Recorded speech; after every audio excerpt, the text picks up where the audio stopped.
వస్తువులను ఏం చేస్తాం అంటే పక్కన పెట్టేస్తాం. పక్కన పెట్టేసి ఇదేమో మూల పడేస్తాం, లేదంటే మర్చిపోతాం ఇంక దాని గురించి. కానీ ఆ వస్తువు లేకపోతే జరగదన్న సిట్యుయేషన్ కంపల్సరీగా వస్తది. అప్పుడేం చేస్తామంటే ఇల్లంతా చిందరవందర చేస్తాం. అవునా? అవునా? జరిగిందా లేదా? అలానే వాక్యంలో కీర్తనకారుడు ఏమంటాడు? తీసివేయబడిన రాయి ఏదైతే ఉంటుందో, అంటే తీసివేసిన రాయి అంటే మన జీవితం. కొన్నిసార్లు అందరూ మనల్ని రిజెక్ట్ చేస్తారు. ఎవ్వరు మనకి దగ్గరగా అవ్వరు. అందరూ ఇంట్లో వాళ్ళైతేనేమి, బయట వాళ్ళ దగ్గర నుంచి స్టార్ట్ అయితే మన ఇంట్లో వాళ్ళు, నీకు బాగా కావాల్సిన వాళ్ళు, నీ యొక్క కాబోయే భార్యో, లేకపోతే నీ భర్తో, నీ యొక్క భార్య, నువ్వు చేసుకున్న భర్తో, లేదంటే నీ తల్లిదండ్రులో, నీ యొక్క రక్త సంబంధం అందరూ ఏం చేస్తారంటే రిజెక్ట్ చేస్తారు ఆ పాయింట్ ఆఫ్ టైం వచ్చినప్పుడు.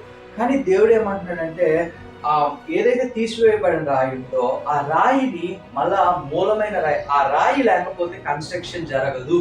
అంటే అటువంటి సిచ్యువేషన్స్ నీ జీవితంలో ఎలా చేయాలంటే ఏం చేయాలంటే, నీవు ఆ తీసివేయబడిన రాయిగా, అంటే నీ అంత దగ్గర రిజెక్షన్ ఏదైతే నువ్వు గురయ్యావో, తీసివేయబడ్డావో, అసలు వీడు పనికిరాడని పడ్డావో, వాళ్ళ అందరి దగ్గర దేవుడు మళ్ళా నిన్ను తలెత్తుకునేలాగా ఎప్పుడు చేస్తాడంటే, నీవు ఈ సమయంలో అంటే తీసివేయబడిన స్థితిలో ఆ సమయంలో నీవు దేవుని దగ్గర నువ్వు ఆనుకొని జీవించినట్లయితే అనేక మందికి సాక్ష్యముగా మారుస్తా. అంటే ఎవరి ఆధీనంలో ఉందంటే సమయము దేవుని ఆధీనంలో ఉంది. అవునా కదా?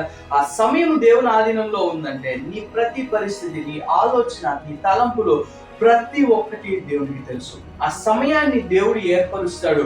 అందుకనే అంటున్నాడు రోమిలికి రాసిన పత్రిక, ఈ వాక్యము నెరవేరాలంటే రోమిలికి రాసిన పత్రికలో ఏముంటుందంటే, ఆయన్ని ప్రేమించాలి. అంటే ఆయన ముందుగా మనల్ని ప్రేమించాడు. యేసుక్రీస్తు వారిని లోకానికి పంపించాడు, నీ కోసం రక్తం పెట్టి ఇలా చేశాడు, తన ప్రాణం ఇచ్చిన ఓర్చుకున్నాడు, తన సొంత కుమారుడు. అంటే ఓర్చుకున్నాడు ఎందుకంటే నిన్ను కాపాడటం కోసం.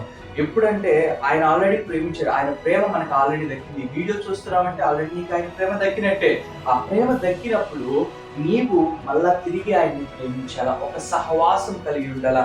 వివాదార్థమైన వాక్యాన్ని, అంటే నాతో ఏసై మాట్లాడితే మారుతాను, లేదా ఏసై నాకు కనిపిస్తుంది, అందరికీ ఆకాశాలన్నీ తెరవబడి పయించి అట్ట కాదండి.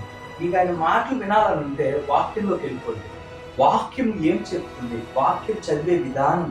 అందుకని నేను సజెస్ట్ చేస్తాను, ఈ యొక్క క్రిస్టోఫర్ అరుణ్ ఆనంద్ అనే బుక్, బైబుల్ ఇంటర్ప్రిటేషన్ మీద he wrote a book.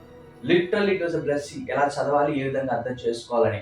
So మీరు దాన్ని చదవండి. ఎందుకంటే ఆ వాక్యం ఎలా నడిపిస్తుంది, ఏ విధంగా మనల్ని గైడ్ చేస్తుంది అని చెప్పడానికి ఒక రైట్ వర్డ్స్ తో he just wrote a book. Literally it is a blessing. So బైబిల్ని ఎలా చదవాలా, చదువుకొని ఆ వాక్యాన్ని నీవు తీసుకున్నప్పుడు నీతో దేవుడు మాట్లాడతాడు. అనుదినం ఇశ్రాయేలు ప్రజలకు మన్నాను ఏ విధంగా గుర్తించాడో అలాగే నీతో వాక్యం ద్వారా నీకోసము భద్రపరిచి నీకోసం బైబిల్ని ఇచ్చాడు. ఆ బైబిల్ని ఇచ్చాడు, ఆయన నీతో మాట్లాడతాడు. తప్పకుండా నీవు తీసివేయబడ్డ స్థితిలో ఉంటే అనేక మందికి సాక్ష్యం, నీవు లేకపోతే పని జరగదనే స్థితిలోకి నేను తీసుకొస్తాడు.